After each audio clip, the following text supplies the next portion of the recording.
everybody. Welcome to Never Scream It, the second week of our annual series where we're watching spooky movies. It's also a podcast about movies that we haven't seen, so these are all spooky movies that are new to us. I'll be your host this week. My name is Betsy, and I'm here with Trent. Hey, Betsy. Trent, today we are going to be watching another John Carpenter movie. We did one not that long ago during Jeff-Timber, but this is one that's a little more iconic in the world of he wrote it and directed it. Yeah, definitely more in the John Carpenter wheelhouse. Because today we're going to 1982 and we will be watching The Thing. We were kind of thinking about what we were going to do this year for Never Scream It, and then we had somebody reach out to us. A little birdie Told us that there may be a way for us to see this movie on the big screen. We've got a local friend and listener, Blake. Shout out to Blake because he's putting this all together. But he does a surprise birthday party every year, and we're on the very short list of people who knew what the movie was going to be. Yeah, and by surprise, we mean people are invited to come and see the movie. They know it's a horror movie. They know some things about the movie, like they give warnings about, okay, this is the content, this is the rating, and if you're okay with all that stuff, go ahead and show up. But nobody actually knows the title of the movie, but we do. We do, because he felt very strongly about us seeing this particular movie. And he very much wants us to cover it. Yes, so we have held off watching The Thing explicitly for this birthday. So I know he is listening. I hope you enjoy the episode that is coming out after this, because right now we haven't seen The Thing. This is the whole point of the podcast. We're just talking about what we know about it. So yeah. Trent, we're going to see The Thing. What do you know about it? So it's Kurt Russell in his first appearance in a John Carpenter movie. This is also a remake, and the only reason I know it's sort of a remake is because of an episode that is coming out on Never Scream It 101 on Patreon on Wednesday this week. The Wednesday episode on Patreon will be Halloween, another John Carpenter movie, which features the original The Thing from the 1950s. You'll have to tune into Patreon to check out that episode, but do go on, Trent, about The Thing. Yeah. So my understanding is that Kurt Russell is a part of a team of people who are assigned to do something. Some, I don't know, fucking scientists or explorers somewhere near the South Pole, Antarctica, North Pole. It's somewhere fucking cold. They're on an ice cap. It's either the North Pole or the South Pole. I have no idea. But they're isolated. Yeah. That's the bit I know. And they find aliens or some kind of remnants of aliens. There's some scary shit happening in this movie that you don't really see. And I think that's one of the reasons why it is iconic. Because as with most horror movies, it's kind of better if you don't see the scary thing that you're afraid of. This is also one of those movies in the vein of Invasion of the Body Snatchers, which we watched on Patreon just a couple of months ago. Yep. And this was one I always, when we're doing that show, look up, what are some other movies you might like? What is some stuff that it relates to this movie? Or what was inspired by it. Or inspired it, depending on if it came before or after. I suppose, yeah. And The Thing came up. So I know it has something to do with Invasion of the Body Snatchers. I don't really know what that means. Like, do they take over human bodies and attack other people? I really don't know. I don't know. But it's one of these things kind of like the movie Alien, when you're stuck in a place, you cannot get out, at least you cannot get out safely, and you have to deal with the problem of, hey, a fucking alien's coming after you, or a creature of unknown origin. Right, you're isolated. Something is out to get you. How do you handle this situation? And there's just the implied danger of being in a place like one of the poles. Yeah, you're already in danger because you're out and it's the winter and you're alone. It's always winter. Yeah, you're isolated. There's already an inherent danger there. This is like 30 Days of Night all over again. Yeah, instead of vampires, it's fucking aliens, I guess.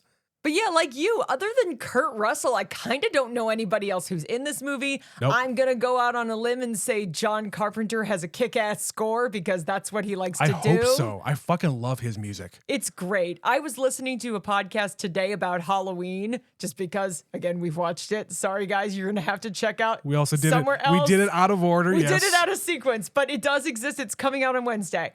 But they were talking about how they just sometimes listen to his music. He has scores for movies he never wrote. And because this is a great opportunity for me to say it, we watched Assault on Precinct 13, his movie that came out right before Halloween did. The score for that movie, one of my favorites I have heard all year.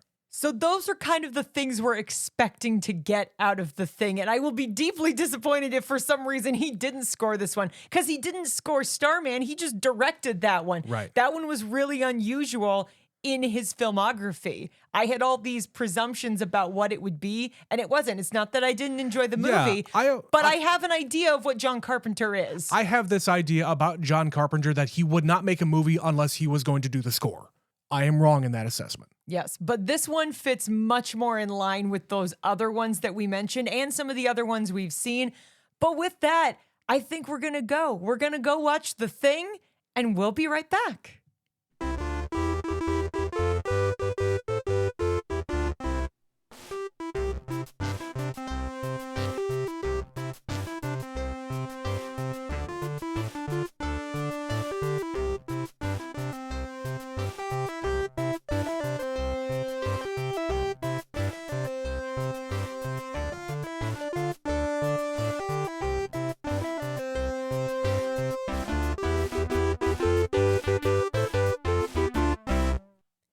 And we have returned from The Thing, or at least I think I've returned, not some sort of assimilation of myself. I can't speak for you, Trent. Betsy, I can speak for me because holy fucking shit, The Thing is awesome. Holy shit. I cannot believe it has taken us this long to cover this movie. Again, thank you, Blake, for inviting us to this thing. I see what you did there. Oh, God. My mind is racing a mile a minute right now because I have so many things I want to say to you and our audience and anybody else who was there with us.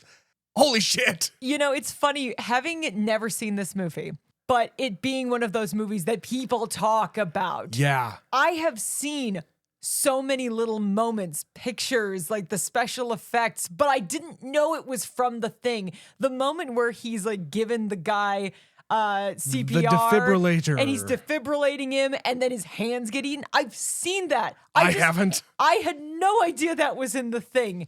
There were moments where I was sitting in my seat and I'm like pressed all the way back against the reclining chair with my mouth as wide open as it could go. Yeah. Just going, what? In anticipation of whatever it was that was going to happen. As long as you said one thing that you knew about it, whether you knew it was in the movie or not, the one thing that I knew going into this movie that I didn't know was for sure going to be related, I just knew there was something having to do with the dog. That's it. I've seen a meme, like they don't know I'm the thing and it's a dog. Oh, okay. But because it's right at the beginning of the movie, Kinda. it's not really that important to as far as like spoilers go, because it starts the movie that way and it's like, oh, okay, it's the dog. And they're kind of telling you right away because we're focusing on the dog. Why are we focusing on this random dog? We're in Antarctica and there's a helicopter shooting at a dog. That is immediately suspicious as hell. And it's not like it's a wolf and it's dangerous and it's going to eat the livestock. There's no fucking livestock in Antarctica. But you are immediately suspicious as to why is this guy shooting at this dog from a helicopter, for fuck's sake? It makes no goddamn sense because we're in Antarctica. We're just starting the movie that way.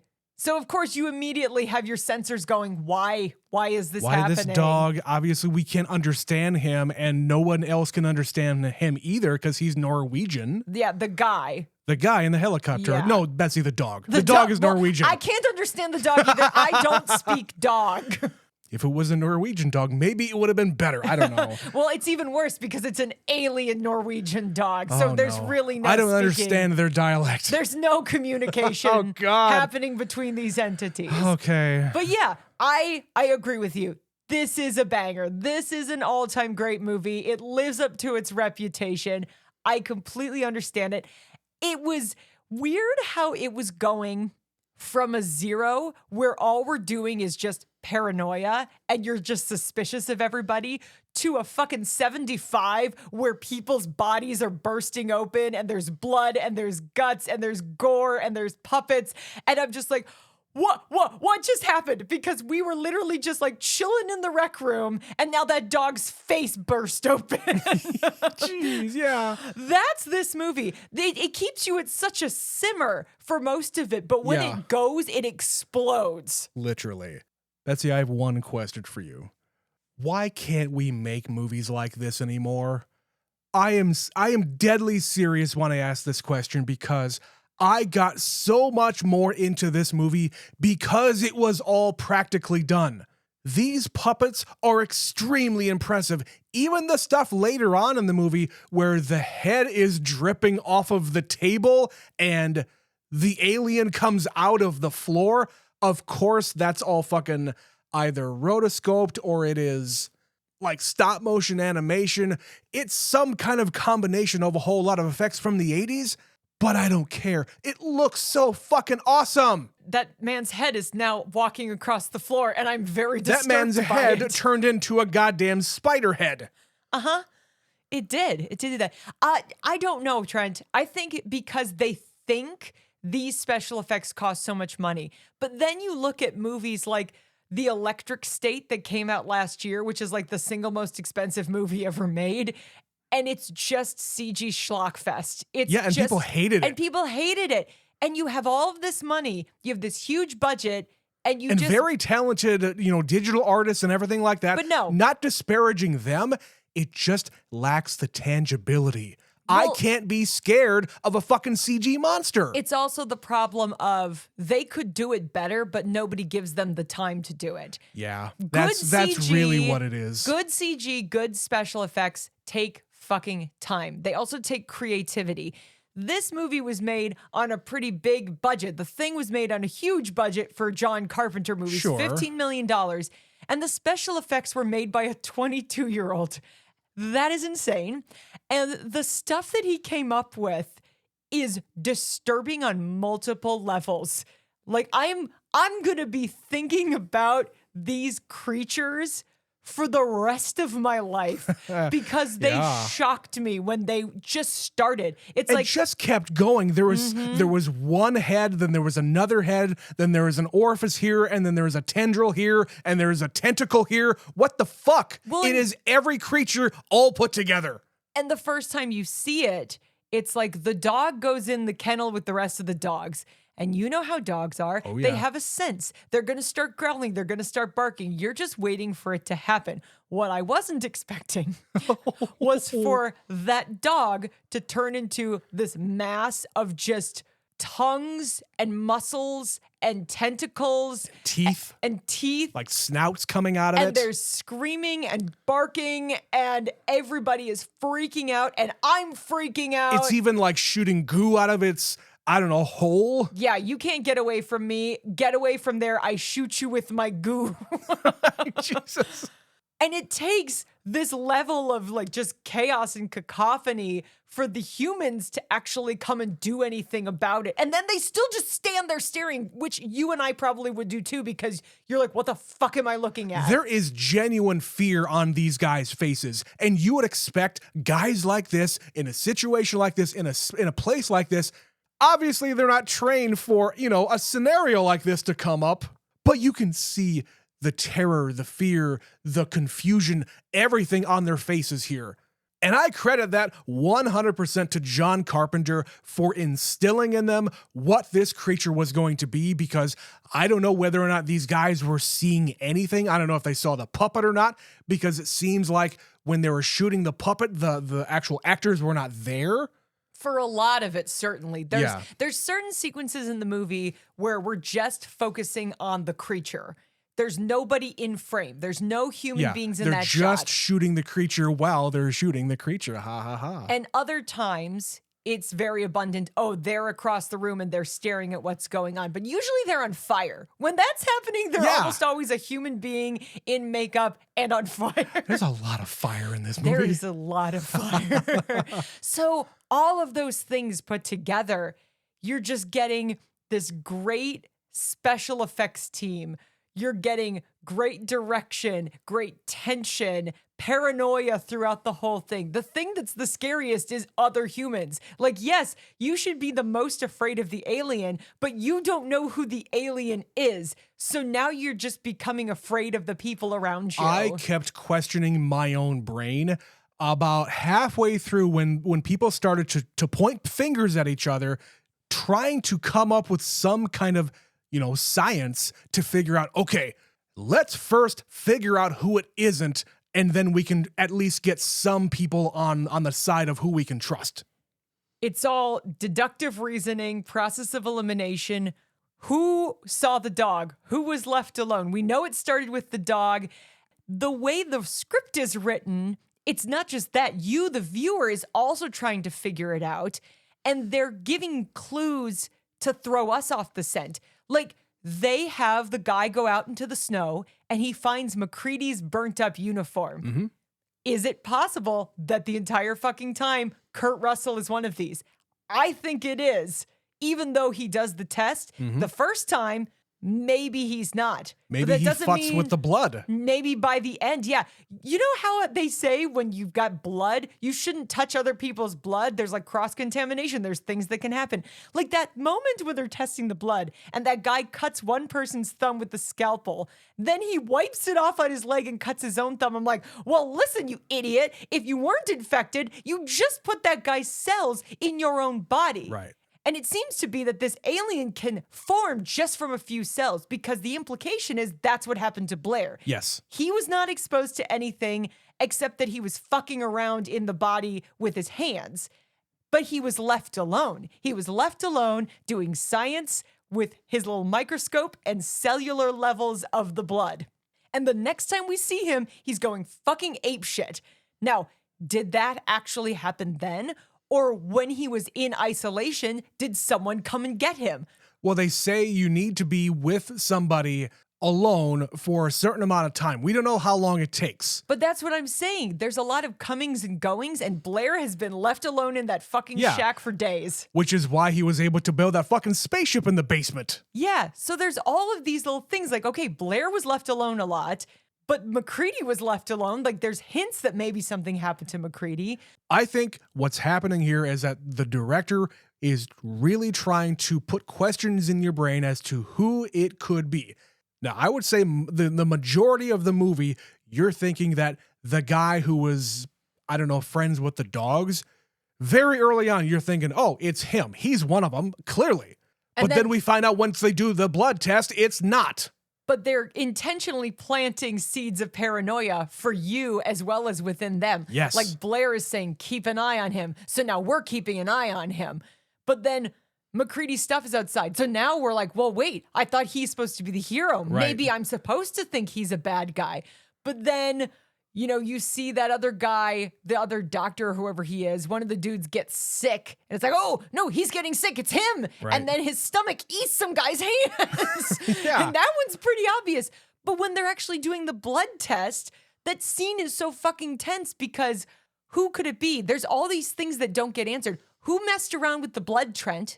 We still don't know. We still don't know. How did they get the keys? How did they get in there?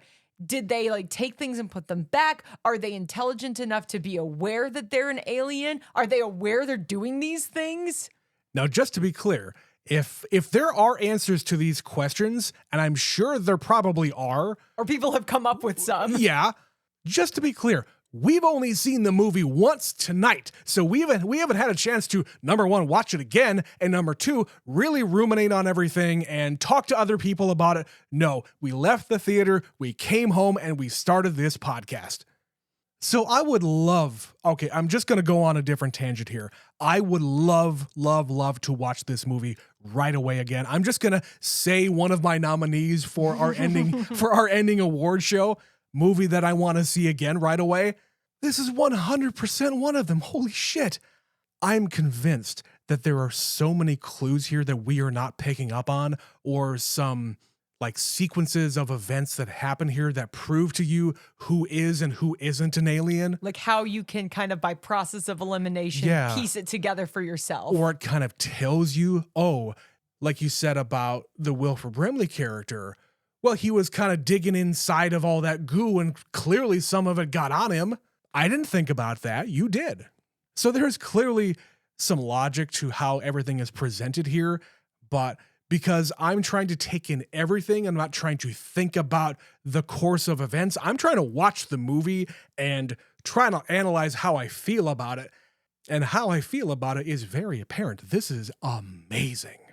Well, I know we have many, many more things to say, but I think this is a good place to take a quick break from a word from our sponsor, and then we will talk a lot more about The Thing when we come right back. Feeling run down, lethargic, a little bloated? Yes. Oh, God, yes. Well, have I got the prescription for you? Oh, no, not another pill. I take enough of those that I find in the dumpster behind the Burger King. Oh, no. It's better than any dumpster pills. It's patreon.com/neverseenitpod. I'm interested. Tell me more. It's premium content from those jokers at Never Seen It. They have 4 other weekly shows, plus bonuses. I've heard of those guys. They're like super talented and funny. And sexy. Don't forget sexy. Oh, then I'll definitely check them out. Thanks, disembodied voice. Anytime. So one of the things that really makes this movie great is it falls neatly into that camp of movies where they're set in a single location, and it's basically a whodunit. It is one location, everybody is a suspect, and we're trying to figure out what's going on here. One of the movies that was weirdly inspired by this and actually has a lot of close connections to this that we were reading is another movie that we have covered that also stars Kurt Russell, The Hateful Eight. Yeah. I did not know until today because I assumed that John Carpenter scored this movie. We said the same thing in Starman. We sort of figured, well, he usually does. We assume that he does for everything, yeah. Ennio Morricone did the score for The Thing and was nominated for a Razzie for Worst Score because the movie did not do well at the box office. X number of years later, Quentin Tarantino is making his own movie set in an icy cabin where there's a whodunit going on, scored by Ennio Morricone, using music that he didn't use for The Thing. He scrapped it from The Thing, but he kept it and they used it in that movie, and then he won an Oscar for it. And I'm going to tell you, even before I knew this information, Trent, I was sitting watching the movie thinking about The Hateful Eight. Specifically, anytime it was night and they were moving from building to building, holding on to those ropes in the dark. Yeah. Because the only way to get there is those guiding posts. You gotta go with somebody because if you trip and fall and, twist an ankle, if you're out there for more than just a few minutes, you will freeze to death. Speaking of being out there for a few minutes, what happened with Kurt Russell and the other guy being out in the watchtower for 40 to 45 minutes? I don't know. They don't answer that question. They don't answer why the light is on in there. But sorry, that's just a random non sequitur there. But yeah, it's a really good point. But yes, The Hateful Eight is all over this movie. I completely see that through line that Quentin Tarantino was inspired. The movies have nothing to do with each other, but it's weird how those feel very similar. Yeah, and there's one little very minor spoiler here for Hateful Eight, so skip ahead if you don't want to hear this.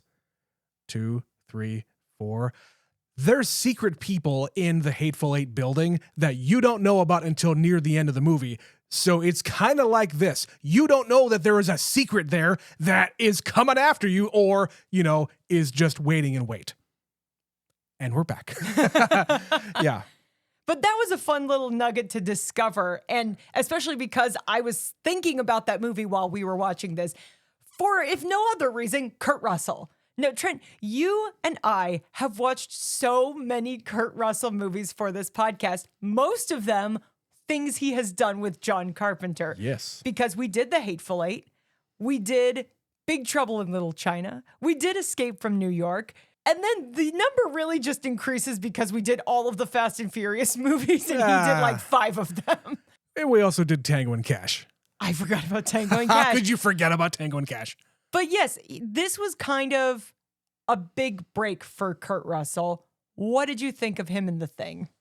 Well, as we were driving back from the theater, you were going through the IMDb trivia and reading it out to me, and you were saying that this was considered a B movie because it's a horror movie in the 80s. Not a whole lot of people are going to want to sign on to a movie like this. No big stars want to lower themselves to do a B movie. Even for a big paycheck, they don't want to be associated with it because it's the kiss of death to your career, possibly. Or the people who were super interested are like, oh, I don't want to film in the fucking cold. Yeah. That sounds gross. What you were reading is that, there was a whole lot of actors here who were asked to do it. They were given offer letters, but they all turned it down because of one reason or another. Mainly, they didn't want to do a B movie and they didn't want to be fucking cold. But I guess Kurt Russell was one of their last options, and they were already shooting the movie. They just didn't have any of the principal photography going with all of the actors yet. They basically ran out of time. Yeah, you had to get somebody in there, and they begged him to do it, and he said yes. They said, okay, well, I guess it's Kurt Russell. Yeah, and you know what? I kind of appreciate that Kurt Russell isn't the star. Yeah, he's kind of the default leader of everybody. I don't know why. Because they have a leader already. He's the guy with the gun. You know why? Because he's the final girl. In effect, that's what he is, though. To use the trope that was created in another John Carpenter movie, or certainly made popular by Halloween. I mean, he certainly has all the pretty hair. He does have beautiful hair in this movie. But yeah, he is the guy we're following for a lot of the movie. Not all of the movie. Yeah, there are a couple of instances here where you think that, oh, he's stuck outside, or we're in a side room with some side characters and they're being enveloped by the creature. So he isn't required to be on the screen every single second of the movie. But again, I really appreciate how they give some of these other guys a chance to kind of show their chops. And the fact that he kind of is defaulted to being the leader, it creates this animosity in the ranks, even though there's no real ranks among the people. There's a guy who is in charge. There's one guy who's the station leader and everybody else works there. Kurt Russell's a pilot. Yeah. He has his own shack outside too. Yeah, I don't think he even is there to do any of the research stuff. He's not one of the scientists. He's literally there to fly them around if they need to go somewhere. I suppose, yeah. He's not a part of, he's not a scientist. He's not doing science. And maybe that's why, because he can be objective in a different way than they can. Maybe. Where they get so caught up in the questioning and the why is this happening, etc., because they're a bunch of scientists. He's like, fuck it, we're in danger. I'm in charge. Give me the gun. Well, you know, at no time does he ever demand, leadership. He just kind of takes control. No one gives it to him. No. Even the leader, he puts his gun down to say, clearly I'm not cut out for this. If anybody else wants to lead the unit, go ahead. And then there's a couple of guys who kind of fight each other a little bit in that hallway. Well, Kurt Russell even nominates somebody else. Yeah. He nominates another guy, which is one of the people who was assimilated, we find out later. But then he suggests, well, maybe don't give it to the hotheads. So it kind of defaulted to him in the end, or the guys of the group just start following him because he's the one barking orders. I don't know. You have to be a little bit cutthroat in a situation like this. Like, we are going to lock Wilford Brimley in isolation, far, far away from the rest of us. I don't care if you don't like it. The rest of you, you're going to get doped up and tied up because I don't know if I can trust you. Betsy, I wish you didn't say the phrase cutthroat, because much earlier in the movie, when they go to investigate the Norwegian outpost, wow, it just gave you a sense of what you were about to experience. This is what's left over after the Thing took over the Norwegian camp. Yeah. And essentially, those guys went through the entire same process that the Americans did, because their entire facility went up in flames. They tried to burn the creatures outside after they found them. And at the end of the movie, that's exactly what they had to do. They blew the entire compound, but they had learned one thing. if one of these fuckers is still alive, it can still survive because it doesn't care about the cold. This thing was woken up by the Norwegians because, hey, it's a creature. They want to see what the hell it is. They think it's a fossil. But as they're kind of saying in the movie, well, this alien creature was just frozen because it's waiting to be rescued from its kind. And it's very likely that this thing has been here for 100,000 years, maybe. Because they know the thickness of the ice, the age of the ice, because they've done enough research to figure that out. And they could see some of the data that the Norwegians had gathered, I guess. But yeah, that entire outpost when they're just kind of slowly walking through and they see this dead guy and you can't see the front of him, and then you do. You can see the blood that had run down his arm and was freezing as it was dripping down. And then you see his neck that is halfway cut through. Is that what was happening in his arms, or in retrospect, were those tentacles coming out of him? It could have been. I don't know. I think it could have been that. When I was looking at it later in the movie, I went back to that scene in my head and I was like, that might have been what we were looking at. But yeah, there's some gnarly shit in this movie. This is maybe the gnarliest movie, and I love to use that word. I want to bring the word gnarly back into the lexicon. This is the gnarliest movie I think I've ever seen. Just in the way that all of these creatures are looking like and moving like and just animating as if it was really alive. It's also the creature designer, the special effects guy, really getting to have fun with his own imagination. Oh, yeah. It's like, we don't know what this thing looks like. We know that it can get you from just a number of cells and just duplicate and duplicate until it takes over the fucking world in a matter of days, basically. And how it works is it waits until you're alone, and then it absorbs whatever is around it and starts looking like it. So we get these creatures that are human, animal, like there's dog features, there's two faces, there's, a head that decapitates itself and becomes a bug with like crab legs. Who comes up with this stuff? Yeah. This guy was given carte blanche to do whatever the fuck he wanted. You're building a dummy where the chest pops open and teeth clamp down on your arms. That moment in the movie is so fucking shocking. You don't even notice that it's a different actor with a mask on getting his arms bitten. Because it's a real amputee. Yeah, it's a dude with stumps for arms going in there and just freaking out. You're not looking at his face that is just a mask made to look like the other guy. I'm sure if we looked at it, it looks ridiculous in retrospect. Of course. And that's one of the reasons why I desperately want to watch this movie again. By the way, shout out to the theater where we saw this movie tonight.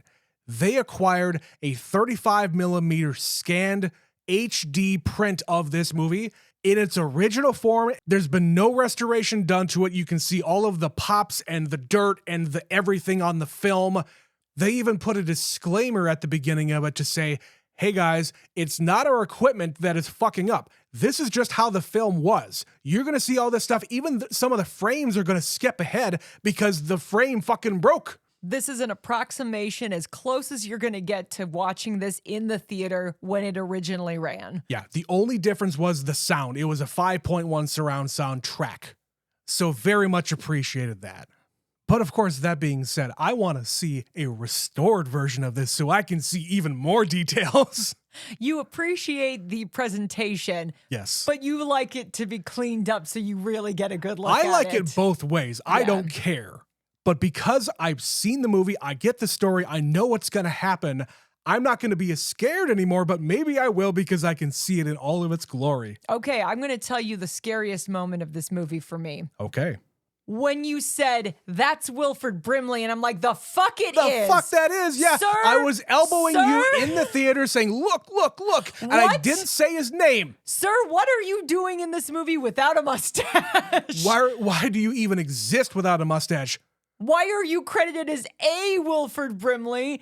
I have so many concerns because I only know the guy from Cocoon. Kinda, yeah. Yeah, so Wilford Brimley is the villain of the piece. At least to some point. I don't believe Okay, he's the final boss then. No, he is the guy who is smarter than everybody. He can see everything in the future because he has a magic computer that can create an Atari animation of how cells get assimilated together. And probabilities that it'll infect and the planet. And the computer can run some simulations, I guess, based on this very ancient technology. It can run simulations to simulate how many hours it's going to take once it reaches a major population center before everybody's fucked. So he can see it all coming, Betsy, and he's not crazy. He's the only sane one here. Okay, maybe at the beginning, but as I said, he's left alone, and at some point he Yes, is turned. of course. We just don't know if it's at the beginning of the movie or it's while he's in this isolation and someone came to see him. But at the end of the movie, he sure as shit is the one that we gotta worry about. Yeah, because he does the thing at the end of the movie here when they're down in the cave basement area thing. Not the basement where the spaceship is, but in the other basement where they're rigging the charges. All these basements in Antarctica. Of course. But he's doing the thing that they did in that Wolverine Deadpool movie where the fingers go inside of the face. Oh, yeah, tickling your brain. Yeah. Where he's fingering his face. It's weird. It's weird to say. Oh, and then like the next shot, he's like dragging him, and his fingers are like in the skin, and the skin is full. It's like, I love it. Oh, God. Oh, I love it. But yeah, didn't expect any of that from Wilford Brimley. That was a bizarre experience watching him do that. And just watching him go to town on all of this equipment with the axe, and wow, I've never seen the guy move like that. Probably because we've never seen him as a fairly young man. Well, only a few years later, he's in Cocoon, and he's the oldest man in the world. Yes, but that makes him in his 40s here, Trent. Yeah, he's like 42. We are closer than you care to admit to how old he was when he made the thing. It might hurt your brain to think about it, but it's a fact. Another very young person in this movie, Keith David. Keith David's first movie. We love Keith David. I was today years old when I found out Keith David was in the thing. I did not know that. Honestly, the only person I knew who was in this was Kurt Russell. I did not know any of these other people. Now, the rest of the actors, there's maybe like there's like two guys in here I have seen in other things, but I don't know exactly what they are. The one guy whose chest opened up, he's in Dante's Peak. Not Volcano. He's in Dante's Peak. Okay. So I was looking at him. He's one of them that I knew. I've seen his face before, but I couldn't pinpoint where. He's got scientist face because he's a scientist in that too. Yeah. But no, I don't recognize anybody else in this movie. And then the guy who's in charge, I've seen him in something, but again, can't pinpoint exactly. But I think it's better for that reason. If I knew, like I found myself doing the thing because I know who Kurt Russell is, that he's the hero. I want to follow him. I believe him. I trust him, even though my instincts for the rest of the movie and everybody else is to distrust them. So why should I be excluding Kurt Russell, which was the conflicting feeling I was having because I live in the future and I already have this established idea of Kurt Russell as a person and an actor. And back in these days, usually the studios would not let you kill off your main character. But did they, Trent? Because the ending of the movie is ambiguous. It is. So as long as we're here, what do you think? Because we got Keith David, who is coming up with a story about, hey, I saw Wilford Brimley skulking around somewhere and I went after him. We know what Kurt Russell was up to. But again, he was right next to the creature, so who the fuck knows? So the way I'm feeling about it this time, having only watched it the once, is that I'm suspicious of Keith David. But that probably means it's the exact opposite instinct because I was suspicious of everybody. And when they did the blood test, it was the one guy I didn't really suspect. Yeah. So my assumption would be Keith David is a normal human and Kurt Russell is a normal human. And the two of them are just simply going to freeze to death. He's gonna be Jack Nicholson at the end of The Shining. That's the simplest answer because this isn't as complicated as you might think for most of the movie. We're suspicious, and then they do this blood test, and almost every single one of them is normal. That scene, as long as we're talking about that, is maybe one of my favorite scenes in the entire movie because you don't know what we're expecting. You're even trying to figure out, Why is he waving this wire in front of the flamethrower nozzle? And we haven't even fucking mentioned that they have flamethrowers in Antarctica. You never know. You might need to start a fire. Yeah. But because you don't know what they're doing here, you're paying very, very close attention. But he's laying it all out there for you. He's saying that even a single microorganism of this creature is a fully formed being. It can turn into whatever, even from a very small speck of it. Think about the Venom creature, the symbiote in the Spider-Man fiction. It's the same thing there. If a little speck gets on you, you're fucked. But as he's kind of going through this and he's collecting all the blood and he's got the name tags and all the petri dishes and he puts it into the blood the first time and it just kind of fizzes. And he goes to the next one and it fizzes. And even Keith David is saying, this experiment that you're doing isn't going to fucking work. This is a waste of time. Get me out of this fucking chair. They're building such great tension here. Yes. And it's also getting to the place where we're almost done and nothing has happened. So you're starting to assume, oh, everyone here is a normal human. And when he hits the one that is actually infected, it's such a explosive moment. It's kind of like when you open up the fucking the joke peanut can when it all kind of pops. Yeah, snakes fly out. Yeah, it's exactly like that. Yeah, that happens and it makes you jump. It's one of the few like true jump scare moments in the movie. Yeah. Because I don't know how they did that because it's literally a petri dish and blood blows up. So I don't know if he's got an apparatus with like an air vent up his sleeve and then into the dish. I would love to know how they did that. But combining that with the jig is up, so the guy who has actually been taken over in the Hell's Angels jacket or whatever he's wearing, and he's tied down with these two other guys to this 3-seat couch.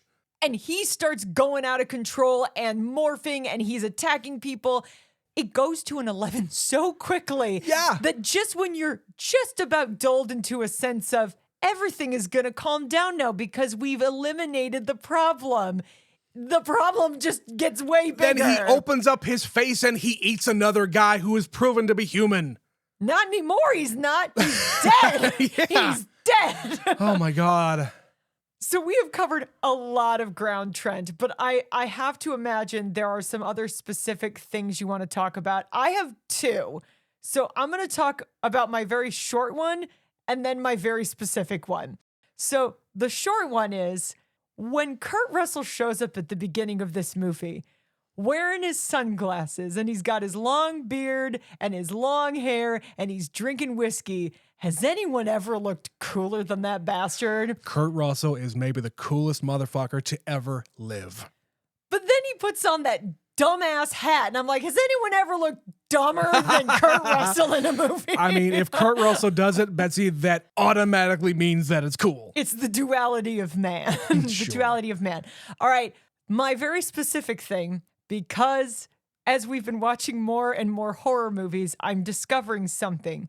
I've loved horror my whole life, at least since 1993, because I love The X-Files. And once again, Trent, there is an episode of The X-Files that is a direct homage to The Thing. Because of course, because X-Files is about aliens. This is an alien thing. They tell you it's an alien at the very beginning of the movie. A goddamn flying saucer crashes in Antarctica. Okay, well, I'll tell you, it's not an alien, but it is on an ice cap, and they're taking core samples and seeing in the depths of the ice what they find. Yep. And they find something that they shouldn't have that starts infecting people, and it's like The Thing. And there's a dog. So we're playing who has this infection? Who is the bad guy? How do we stop them? How do we get them in isolation? So I have actually seen a very tiny version of this story through the lens of The X-Files. So I'm probably going to have to, at some point, do the complete rundown of movies that we have watched and the episodes that I know are directly linked to them. Because that number is staggering at this point, and there's a lot of episodes of The X-Files. There's a lot of episodes of our podcast too, Betsy. But those were my two thoughts that I had to share. What else have you got, Trent? I had kind of the same amount of stuff that I wanted to mention. First of all, very minor. They say at the beginning of the movie, this is the first week of winter. So you already know it's kind of like 30 Days of Night, where you know you're going to be stuck here. There will be no rescue. There's nobody else coming here for supplies, nothing, because it's too dangerous. This is your shift. You have everything you need. We will come and get you when your time is up. Absolutely. So you know early on that they're stuck here. I did think of 30 Days of Night as well, because again, isolated, middle of nowhere, winter, something's trying to get you. Monsters. That movie gets a bad rap. We covered that last year, and I think we both really liked it. Better than I expected it would be. Yeah, but Betsy, the thing we have to mention here, it's extremely subtle, but it is a very dark thing. There's a moment here where a team goes outside to go check on Wilford Brimley. They open up the little hatch where he probably gets his food and supplies and whatnot. They don't mention it, but there's a goddamn noose just hanging there. In frame, everyone can see it. Yeah, it's not hidden. It's not subtle at all. It's just there. And Wilford Brimley is being very meek and mild about, okay, guys, I would like to come in. I would like to come back inside now. I'm not going to hurt anybody. Clearly, I'm okay. And blah, blah, blah. And I would just like to applaud how dark that is without even addressing it in the movie. Not a soul says a word about it. It's just in your line of sight. We don't know who made it, whether it's Wilford Brimley or if it's the people inside giving them a suggestion. Holy shit. Wow. The other thought while we're talking about Wilford Brimley, at the end of the movie, you know he has escaped. You have spent this entire movie trying to figure out who's a bad guy and who's on your side. And then you fucking separate. Yes, of course. All that work, the three of you are like, you go there and you go there and I'll stay here. And you didn't expect anything bad to happen? What the fuck is wrong with you? You know what the fuck is wrong? Men. There's not a single woman in this movie. And, I would be intrigued now to see the 2011 version, how they address that, because Mary Elizabeth Winstead is the star, and I didn't know that until today. I looked it up because I genuinely forgot there was a 2011 version of this, and I certainly didn't know that a woman was leading the pack, because she's got top billing. As soon as you said that, we were just sitting there in the theater, and you were reading off names like, wait, you just said there's a woman in here. What? How does that work? It changes the dynamic, I'll tell you that much. I'm sure it does. And I will say, we've mentioned this before, but Betsy and I have talked about doing a series sometime in the future where we cover either sequels or remakes of movies that we've already covered. The Thing would be one of them. Karate Kid would be another one. Point Break would be one of them. Total Recall. Total Recall. There's a ton of them that we could do. And now that we've got this one, it just makes me want to do it even more. But surprisingly, Betsy, I think I've said all I wanted to say without going into all of the details here because, hey, we're not going to dissect this movie to its very core. Isn't it astonishing when you take an insane amount of notes and then you somehow manage to remember all of it without ever looking at your notes? Honestly, when I take the notes, that is me remembering it. It's also the sign of a good movie. Oh, yeah. Where I don't need to reference my notes because I remember what I remember. It is burned all up here. What just happened? I'm pointing at my brain when I say it's all up here because this is an audio podcast. We're not doing video. By the way, one of our friends who was sitting with us in the theater, two chairs away, had joked. He was looking over, and he was also a listener. He was looking over at us to say, "I'm kind of glancing my eye over at you guys to see what you thought about checking it." In. He was checking in to see how we were feeling about the movie. And he even asked at the very end, "So what did you think?" You're just gonna have to listen to the episode to find out. But us squirming in the seats, I think that was a good enough indication. But if you're listening to this episode, now you know. Now you know. Inarticulate words or not so articulate words. Mostly a lot of guttural screaming. Because there was a lot of that while I was watching this movie. I wanted to scream even louder than I was. You also grabbed my leg a few times. Of course. That's what I do when we're in the theater and something is happening that is, fucked up. Well, speaking of fucked up, Trent, I think this is a good place to wrap up this episode and kick it to our emails because we have an email about our last episode, Hellraiser. We got an email from our superfan, Stephanie. Of course. About Hellraiser. I'm just going to throw it right to it. I usually have a transition, but it was too perfect, so I'm taking it. Stephanie is always good for an email during Never Scream It. I have only seen Hellraiser twice, another movie that has a remake that we could watch. It's true. Point in fact. It is not my favorite. I understand that the visuals are intriguing, but I don't really like any of the characters. There are some really iconic images like the puzzle box and Pinhead. The effects are very well done and also incredibly creepy. You can tell why people love this movie. Yeah, that is the sentiment. After that episode has been released, people have been saying, yeah, it is very, very unique. It's what I said during the episode. And it isn't like anything else. It is its own thing. She continues, it just isn't my favorite. And then she quotes something you said, because at the end of the movie, a man wears someone else's skin as a suit. Skin wetsuit? Gross, Trent. Yeah, it is. I agree there are a few scenes that seem to just have been shoved in to be weird and creepy. Listening to the end of your episode, and I agree with Sergio. Watch K-pop Demon Hunters. It is great, and I'm so excited for The Thing. Hell yeah. Happy spooky season. We started a little early this year by having 2 of my nephews spend the night and watch scary movies a couple of weeks ago. Sounds fun. We watched Final Destination 5, Final Destination Bloodlines, Lights Out, and Zombieland. So fun. We've also watched Escape Room and Escape Room 2, Fear Streets Part 1 through 3, Under Wraps 2, Hocus Pocus, #Alive, and the Hellraiser reboot from 2022. It was just okay. Love you guys from Superfan Stephanie. Well, thank you very much, Stephanie. Holy crap, you've already covered a lot. This is her jam. This is her season. We I always know. love to hear what Stephanie is watching every year when horror season rolls around. So I'm sure we'll be getting more because she's excited about The Thing. So thank you, Stephanie, for sending us that email. And to bring it back to The Thing, thank you, Blake, for making this party happen and inviting us and letting us experience The Thing on the big screen for the very first time. And happy birthday. And happy birthday! If you would like to be like Stephanie or any of our other listeners like Blake and Jeff, our friend who was at the movie, we didn't say him by name, but I'm going to say it now, Jeff, because he was mad that we didn't include him in Jeff Temper. Yes. You can email us, neverseenitpod@gmail.com. We would love to hear your thoughts on this movie, Hellraiser, or any other episode that we have covered.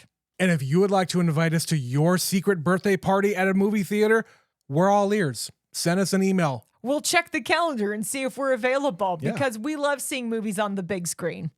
If you're enjoying this month of spooky horror and Never Scream It, you may also be interested in patreon.com/neverseenitpod, where we have an entire series dedicated to horror. We have been watching horror every single month this entire year on Never Scream It 101. We have done some serious foundational stuff. I'm really glad we watched Invasion of the Body Snatchers before we watched The Thing. Yeah.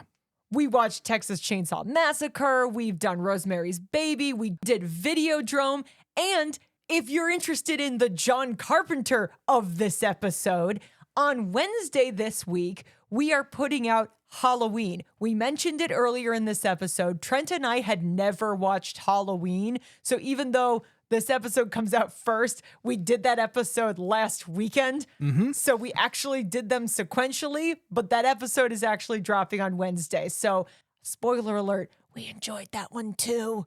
Yeah, that's a good movie too. So join us at patreon.com/neverseenitpod. You can get all of those episodes, plus all of the other episodes on all the other shows that we've been putting out for almost the last 2 years.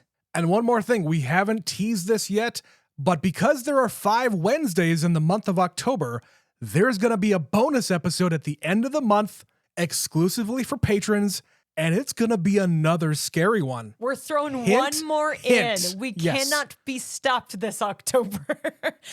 So we thank you all for listening and for sticking with us all the way to the end of this episode and for listening to our very excited reaction to The Thing. I'm so glad we finally got a reason to do this, Trent. Yes. But you know, spooky season isn't over. That's right. Never Scream It isn't over. What are we going to be doing next week, Trent? Well, guys, we're going to be transferring ourselves from terra firma all the way up to space because we're going to be covering Event Horizon. Got some fucking space horror coming at you next week. From space horror on planet Earth to space horror in space.